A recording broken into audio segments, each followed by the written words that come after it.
Hamburg, November 1995. With the missing persons complaint, German authorities are searching for the president of Scientology in Germany. In May 1995, 51-year-old Wiebke H. was suddenly relieved of her post. The investigative authorities in Germany believe she was placed in a Scientology prison camp in California. The Scientology organization asserts that the missing woman is dedicating herself to spiritual advancement. Ich habe einen Scientologen angerufen. I called up the Scientologists and said, "Where is my sister? I read here in the newspaper that she is missing." I knew enough people there, and so I called them up. At first, they gave me a little bit of the runaround. Then I told them, "Out with it, give me the number, otherwise I'll raise a scene here." That is what I did, and as a matter of fact, Wiebke called back 2 days later. And after she heard that there was a missing persons complaint out on her, she went to the consulate in Los Angeles, and that killed the matter. The police never came back here because she's not missing. According to the way we gauge things, she's under certain conditions at certain places, since I would probably not go there. Orten, wo ich sagen würde, da würde ich wahrscheinlich nicht hingehen.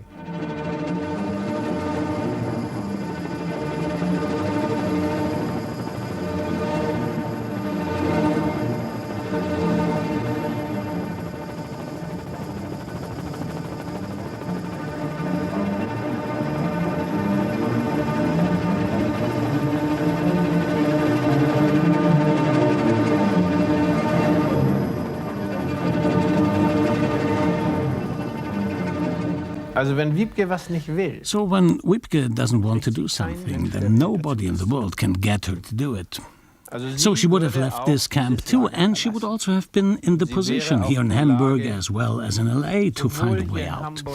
For example, if she didn't have anything to wear, and that if the things she needed for survival were not there, then she wouldn't be going along with them. She would have become very, very furious if something happened which she didn't want. That's the way she's been her whole life. That's also why she was so successful with the Scientologists. Because she wants or wanted exactly that. So ist sie ihr ganzes Leben lang gewesen, deswegen war sie bei den Scientologen auch so erfolgreich, weil sie das genau will oder wollte. For 10 years, Wiebke H. was the most successful Scientology manager worldwide. Scientology sees itself as the truest religion on earth. Its presumably positive goal is to use its ideology to create a better world. Income in the millions flowed year after year from her organization in Hamburg to the Scientology headquarters in California. When her sales took a turn for the worse, she was removed as president. Sie hatte, das war ganz witzig, einen Sekretär. That was quite funny, a male secretary. She was certainly not a highbrow, but she said, "Since I'm a woman, I want a male secretary." I still think that's funny.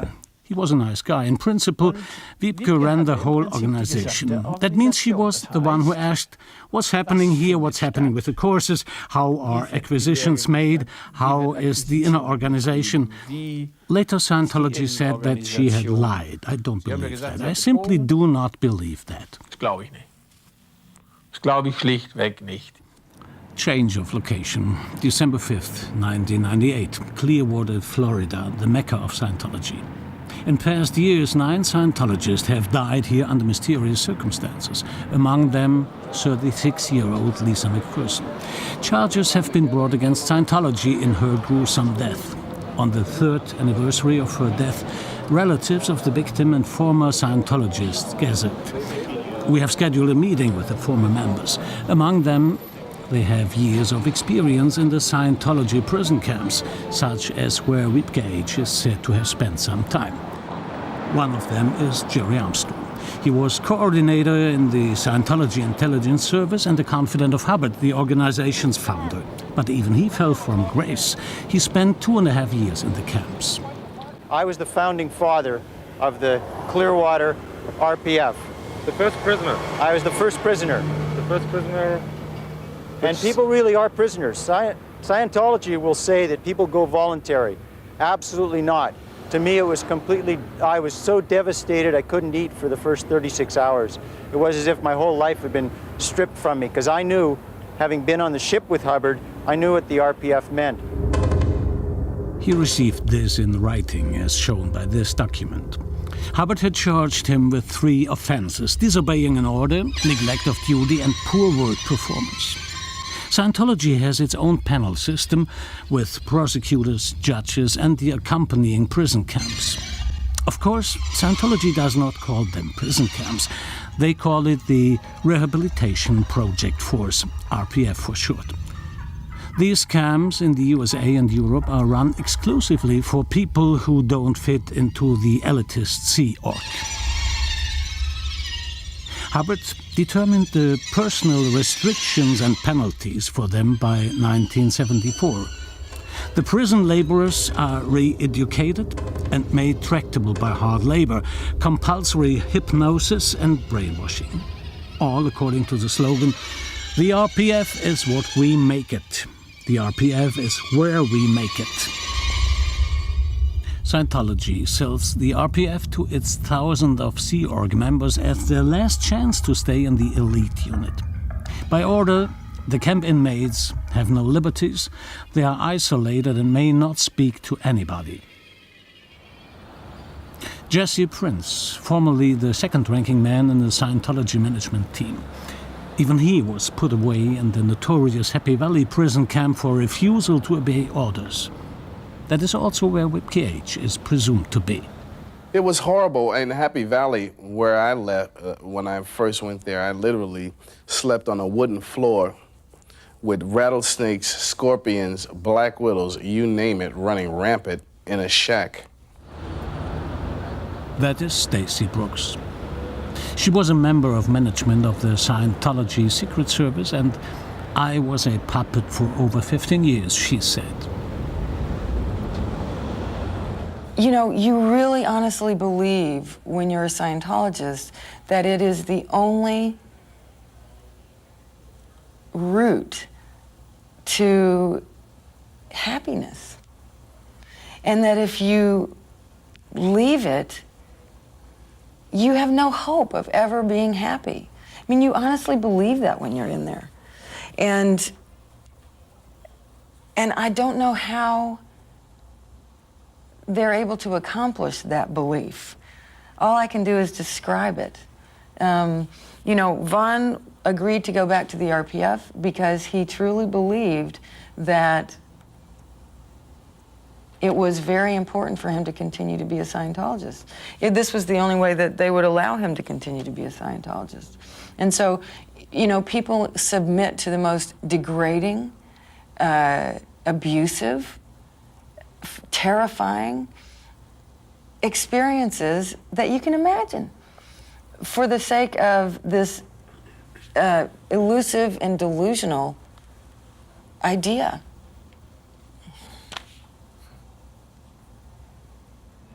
The prison camps are there, but you don't see them. A splendidly renovated hotel in Clearwater, here is Fort Harrison, with every sort of comfort for its guests.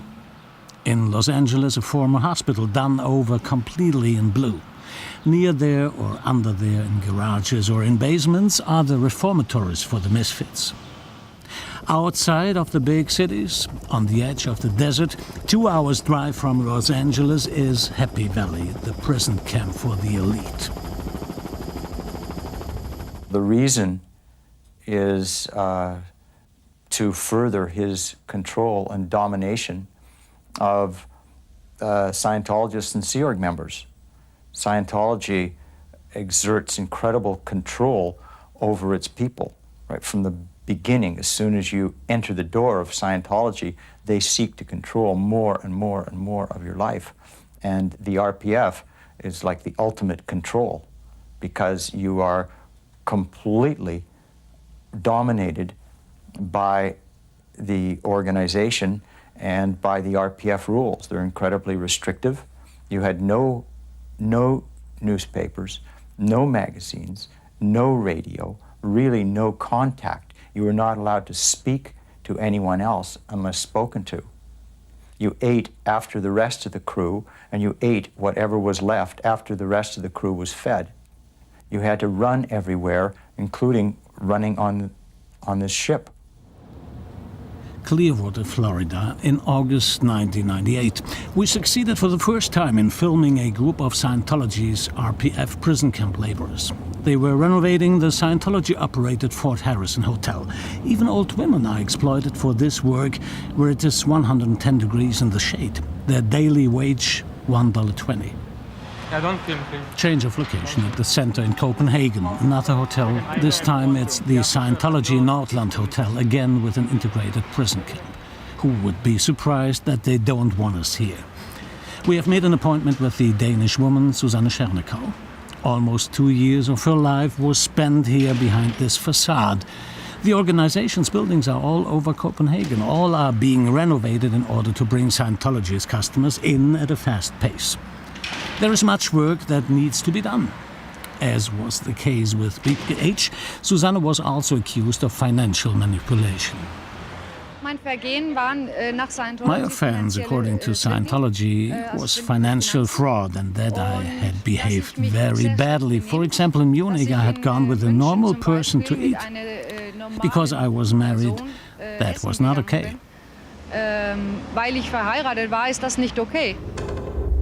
By November 13, 1989, she had gone too far. She was assigned to the RPF in Copenhagen, as this document shows. Ethics, morals, and Scientology. An offense is severely punished.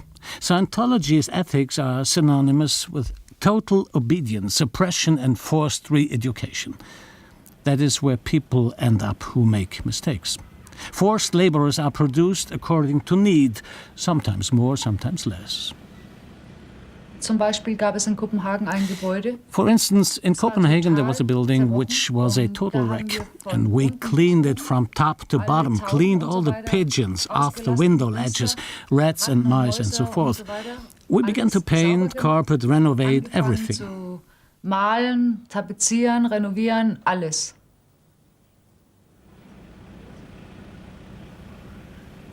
We were always the last to eat. Only breakfast was really okay. Other than that, the food was very bad. The beds were very bad. We slept 12 people to a room. The solidarity of the group is emphasized, especially in the elite C organization, Sea Org for short. Created by Hobbit, it is the heartbeat of Scientology, his private army. They want world domination, and that needs an army, and into this one come only the best. Immortality, power, consensus, and invincibility. Rattling sabers, and then the fall. Unexpected and final.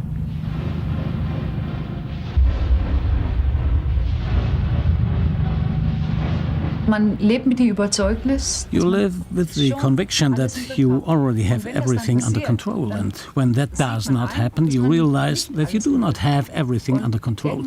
And somehow the whole idea that you were part of an elite group plunges headlong into the ground.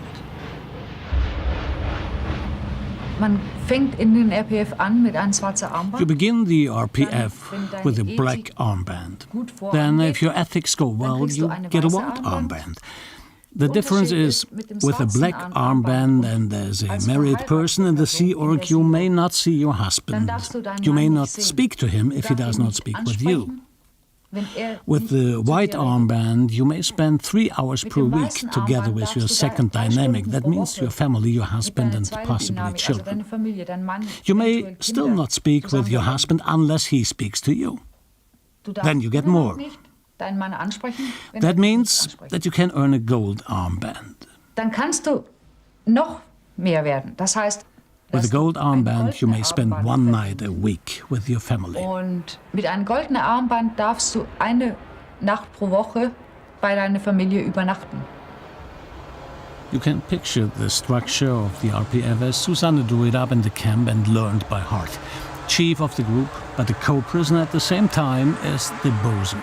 Under him is the STO, responsible for the assignment of work, and the MAA, who is responsible for keeping the rules of the camp. Under that is the tech, responsible for the material and the equipment. Qual supervises the performance of the work.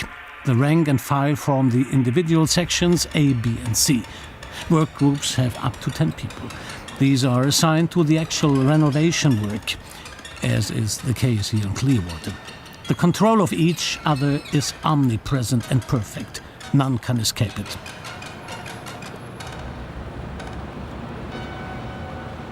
Man beobachtet alle andere und weiß, dass alle andere auch dich und alle anderen You keep all the beobachten. others under Das ist observation normal. and know that all the others are watching you and each other. That is normal. Anybody can get out of line. Those are the people who least want to know themselves. That means that other people bring it to your attention with a knowledge report that you have made a mistake. That means you have to look up that mistake, face on and handle it somehow, in some way.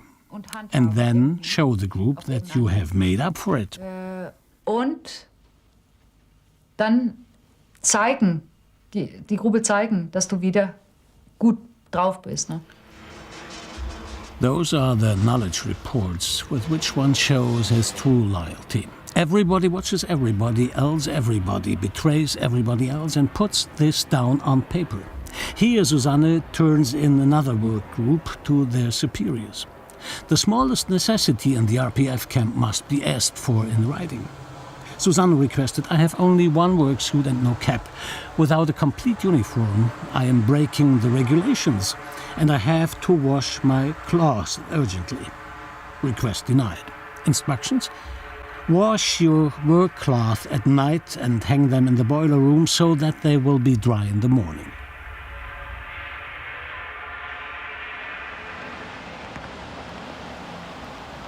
The European headquarters of Scientology in Copenhagen.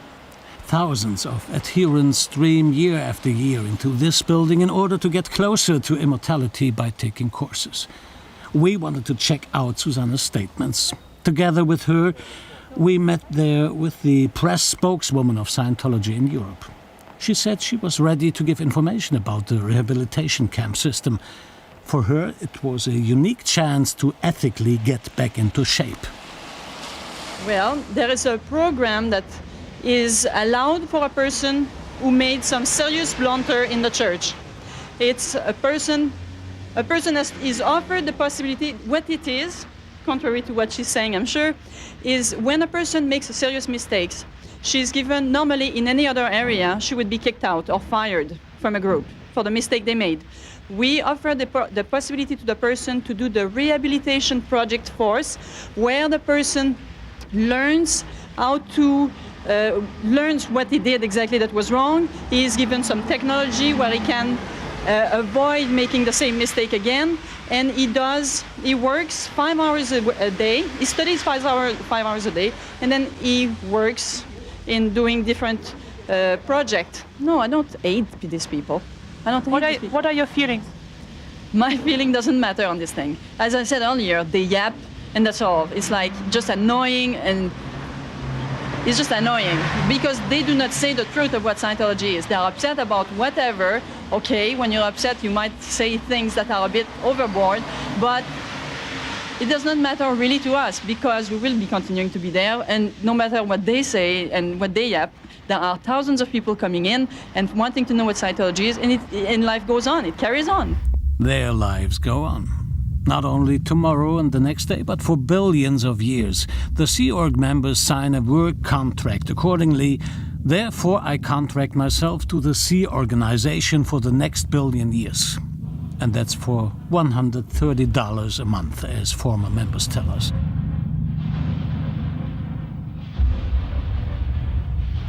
An elite organization for eternity. The only question is, whose? I'm a Sea Org member, and I have my uniform. You're proud to be a Sea Org member? Definitely. And why? Because the purpose of it, what I do, what I accomplish, the good I do the whole week is very worthwhile, is very rewarding. They are surely unbeatable when it comes to one thing in particular.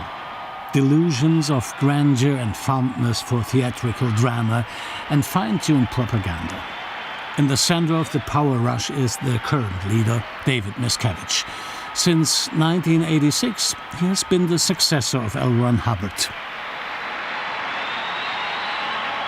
There will be no more nothing, because on October the 1st, 1993, at 8:37 p.m. Eastern Standard Time, the IRS issued letters recognizing Scientology and every one of its organizations as fully tax-exempt. The war is over!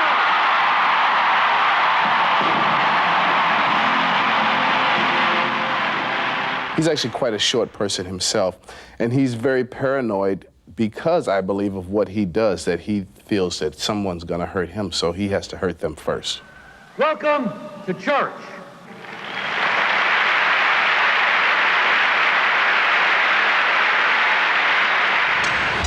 100 miles east of Los Angeles, 2 hours drive away. Below us is Gillman Hot Springs, the secret world headquarters of Scientology. This is where David Miscavige pulls the strings of his power. The site resembles a vacation resort, grand houses, the golf course right next to them, everything including the California sun. There is room for over 1,000 people here, his private army. Only a few Scientologists know of this spot and its meaning. One of them, Jesse Prince, the former representative of David Miscavige, tells us what the picturesque setting conceals. That means the location there is the real world headquarters of Scientology. Yes. And David Miscavige is living there also? Yes, yes. How would you describe his living condition?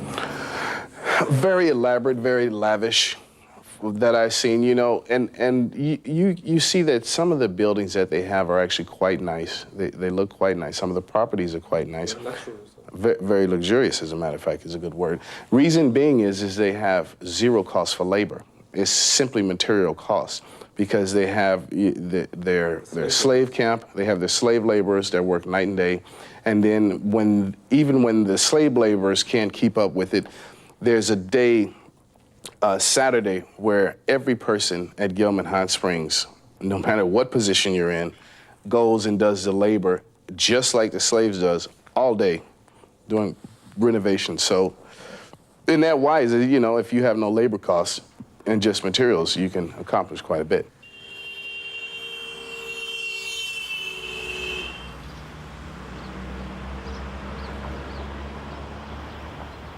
Pure luxury made possible by the RPF. Zero labor costs and $300,000 in donations for a private music studio, wardroom and fitness center. All for the comfort of David Miscavige. You know, if he decides that something needs to look a certain way, well, then that's how it looks. If he decides that things need to be done in a certain way, then that's how they are done. It is by his will, because he's the boss.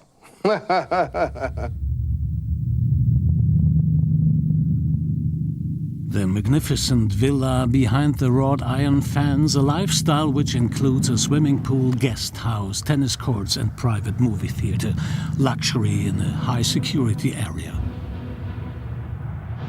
The security there is quite phenomenal. They have the fences where they have ground sensors, where even if you walk near the fence, they know it. Lights start coming on in the complex. They have night vision cameras, night vision scopes, and they had a location, you notice there's a mountain behind there, a little hill. They had an area up there called Eagle, where someone is constantly watching over the property all the time, a security guard, and they rotated his video and everything. I know these things because I helped set up the security there. Ooh, you're talking about reaping what you sow. There's no way out. No. And then they have these nice-looking fences where you can't hardly see, but if you touch it, it cuts your hand. You bleed like crazy. It's like razor sharp on the top, so that if you try to come over,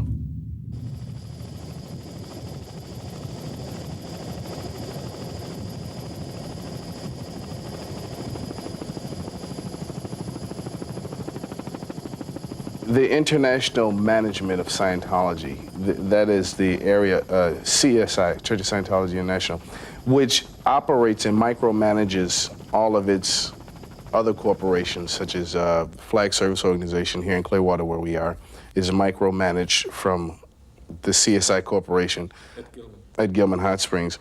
The facility that they have in Los Angeles is micromanaged by the facility in Gillman. The facility that they have in Europe is micromanaged by the facility that they have in Gillman Hot Springs. In other words, any area that produces a sufficient amount of income is micromanaged from the Gillman Hot Springs location. Good night.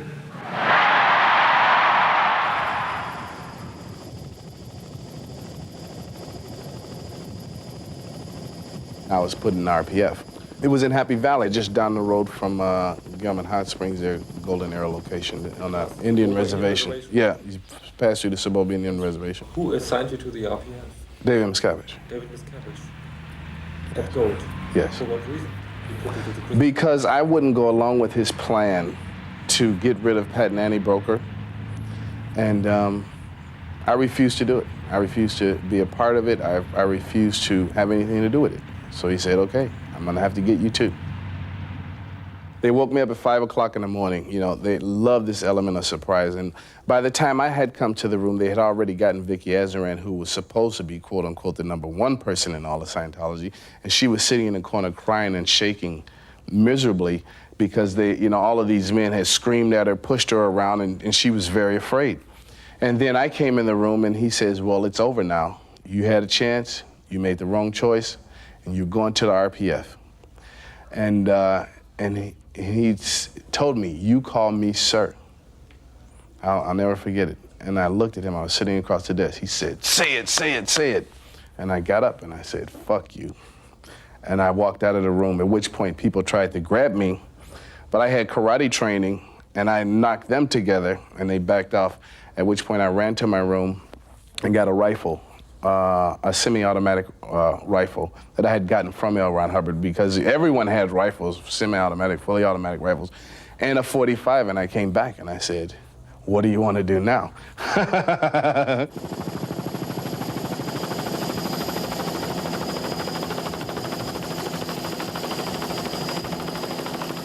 Now, David totally changed his character. He says, Jesse, you know, we've been through so much. You know, please, let's not do this. Come on, put the guns away. Put the guns away. He didn't take my guns. I put them back, and then I came out and we talked, and he said to me at that point, he says, look, I really need you to do this. You know, please just take this fall because, you know, you're in a high position in the church. All of the staff see this going on. I need you to do this just so Scientology itself doesn't fall apart. And if you do this, then I will come and take you and put you back in a position. And, you know, I didn't really care about that. And at the time, I didn't think that it would be a good idea for all of Scientology to fall apart because I'm still not straight in my head yet. So I conceded. Happy Valley, Rehabilitation Center for Recuperation of Inner Peace, lies hidden among the mountains, only 20 minutes away from the center of power. Officially, the area is called Castile Canyon School. Over 100 people live here, including Wiebke H., who is said to have been in the camp since 1995. Just like in a prison, someone come in, time to get up, security guard, 10 minutes, wash, dress, and then you're outside standing in the, you know, freezing early morning in California, shaking. They do a roll call, they count you just like they do in jail. They count how many people are there, make sure no one is missing. And then you're told what you're gonna do for that day.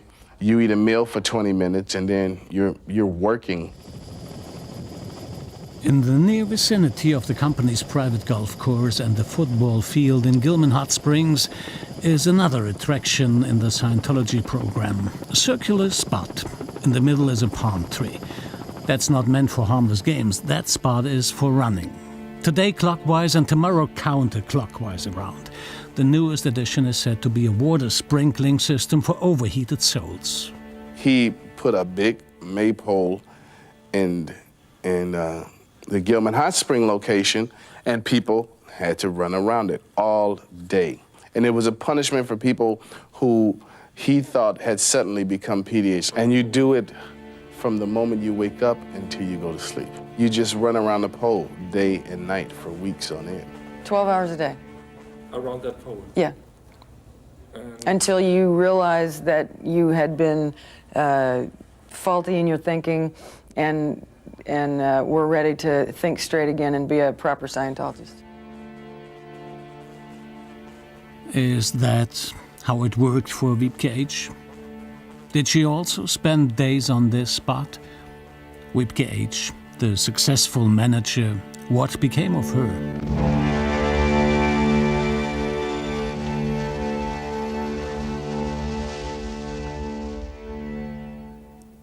Letters to her brother. She wrote the last one June 1998.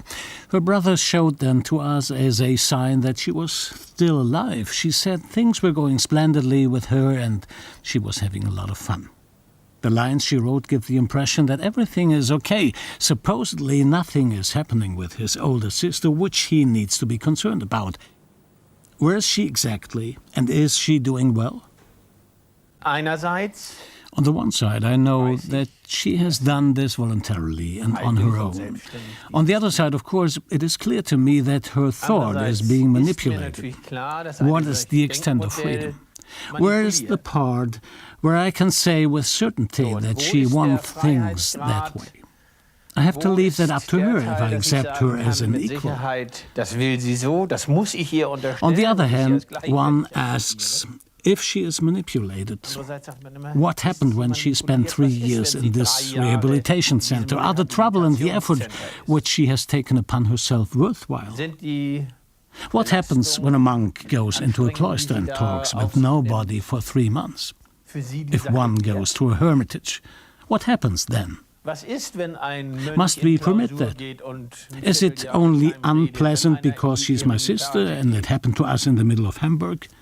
Was ist das? Müssen wir das zulassen? Ist es nur unangenehm, weil es meine Schwester ist und uns das hier mitten in Hamburg passiert? It's difficult for me. Schwierig für mich. Back to Clearwater, to the picket being held by the former Scientologists. This is Frank Oliver. He was an agent of the Secret Service of Scientology, OSA for short. That was me addressing a member of Scientology's Office of Special Affairs, probably, trying to get a picture of me as a former member of the Office. By 1996, the Munich state attorney had already found out that Scientology used undercover intelligence methods as defense against inner and external enemies, and that it would not stop at criminal actions. The Office of Special Affairs is set up in Scientology with two purposes in mind. One is the Office of Special Affairs to handle PR, and the other is investigation. One works hand in hand with the other. Where there are areas that the church believes are detrimental to society, for example, in the areas of psychiatry, in the areas of the IRS, abuse maybe, Scientology sets up their investigative machine to work and then uses the information that they garner from that with their PR machine that they have, which is what they go out and they try and publicize this information. Now, it's not for the purpose of the general good of the populace. It's very self-serving. This document clearly shows what assignments are waiting for OSA agents. Infiltration, bribery, buying information, robbery, blackmail.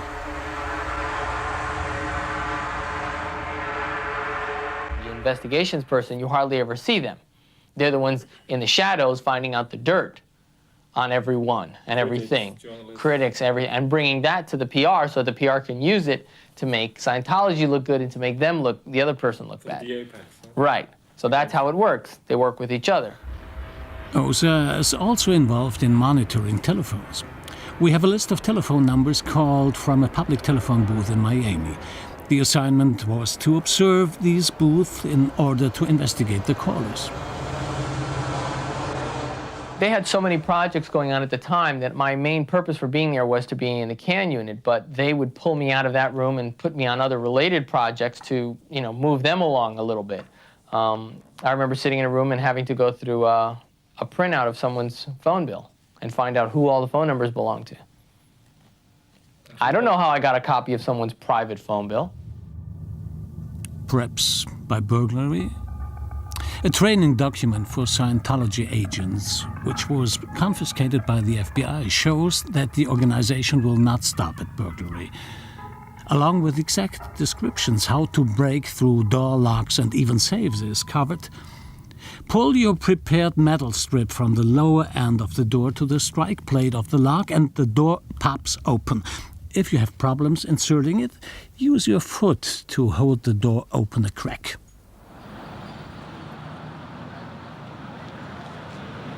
Your top guy is Mike Rinder. He's the executive director of the Office of Special Affairs. He knows everything that's going on, and above him is David Miscavige. Everything goes from him to him, directly. Hollywood Boulevard, Los Angeles. Workplace of Mike Rinder and gathering point for OSA. This is where the information is evaluated and prepared for further action. That not only includes Germany, Scientology is declared arch-enemy, but also the Federal German Ministry for Family, Youth and Health.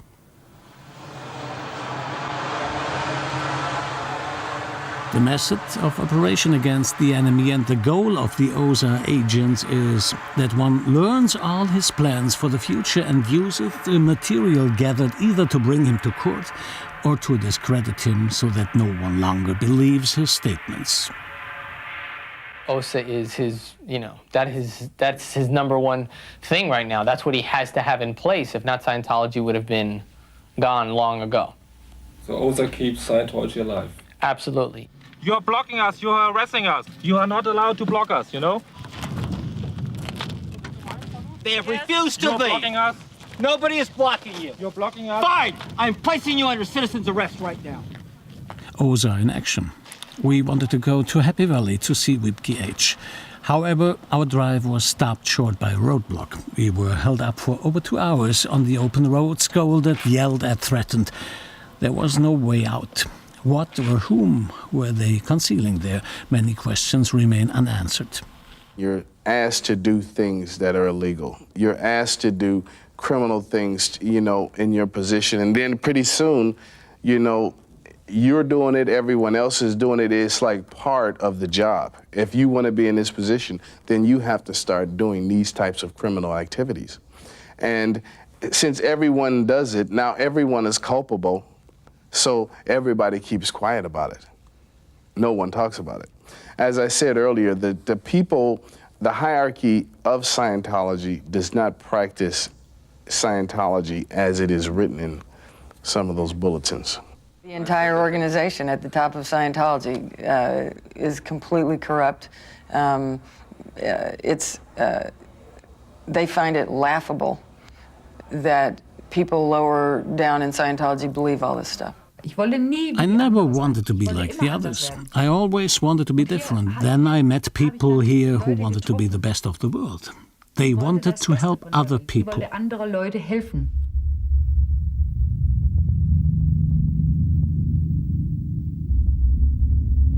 For what I have seen for myself, I know that it's the right place for me to be. And I know that we are dealing with the truth. They are not only in possession of the truth, they have also their own mobile security troops. The Scientology sheriffs dress like police and follow you around step by step. Sir, this is private property. Could I ask you to leave? It doesn't say private property. As Hubbard said, true is what is true for you. He also thought that they were the only people on Earth who have the right to punish. According to whose rules? According to Hubbard's rules, which are still rigidly kept today, 14 years after his death. Even children cannot escape these regulations. They are made tractable with psychological methods in the education into Sea Org members. Over and over again, they are subjected to the same security questions. Has someone ordered you not to tell us something? Do you have a secret? Have you ever taken something which does not belong to you? Have you ever hurt yourself to cause others anxiety? Have you ever done something which you have had to be ashamed of? Have you ever done anything criminal? Have you ever knocked down a smaller child? Have you ever been ashamed of your parents? Have you ever betrayed a secret which was entrusted to you? Have you ever been a coward? Have you spied on your friends?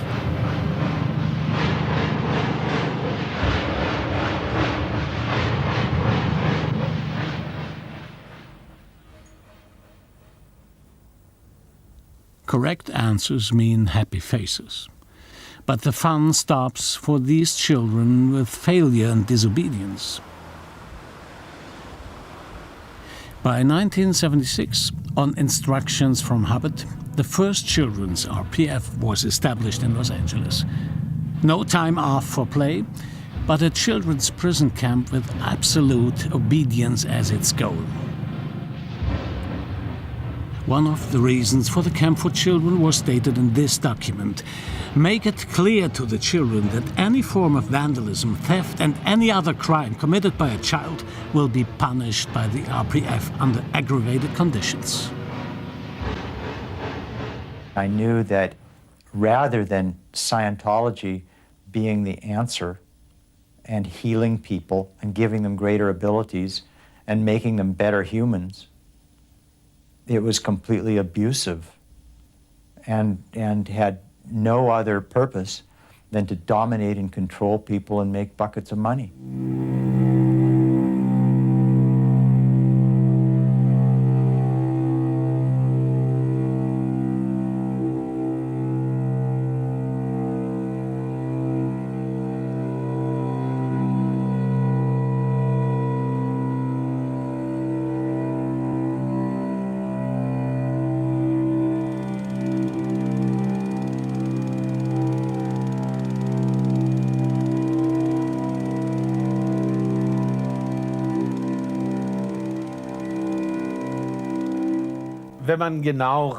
When you look exactly at what is going on, you see a reactionary authoritarian mechanism which restricts certain degrees of liberties. When it is understood that something is permissible, then it may be done. However, I don't accept that they do that for everybody else. And to make this dependent upon a Scientology citizenship, this is written explicitly in their Scientology code. Whether one is a Scientologist and this gives them the right to re-educate people in their own rehabilitation camps and so on. We have had that before and that does not belong here.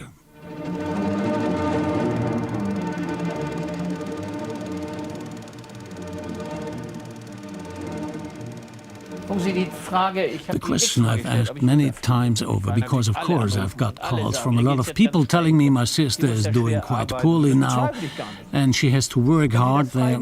I don't doubt that at all. When she's doing that voluntarily, then that is her business. If I now go in there and get involved, am I helping her? Am I hurting her? Or am I only helping myself?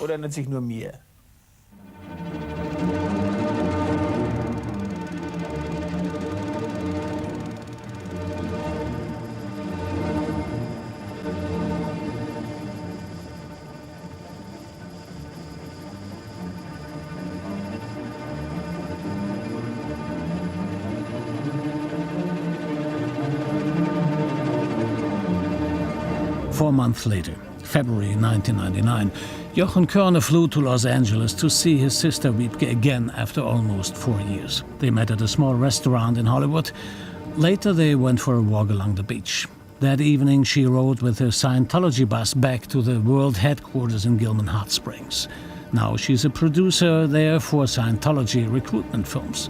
She said she did not want to talk over her time in the prison camp with her brother. She does not want to go back to Germany anymore. Madrid, February 5th, 1999. The Spanish state attorney brought charges against 18 leading members of the Scientology organization. The charges include establishment of a criminal association, fraud, burglary, grievous bodily harm, and mistreatment of a Spanish woman in the Scientology prison camp in Copenhagen. The trial begins in the year 2000.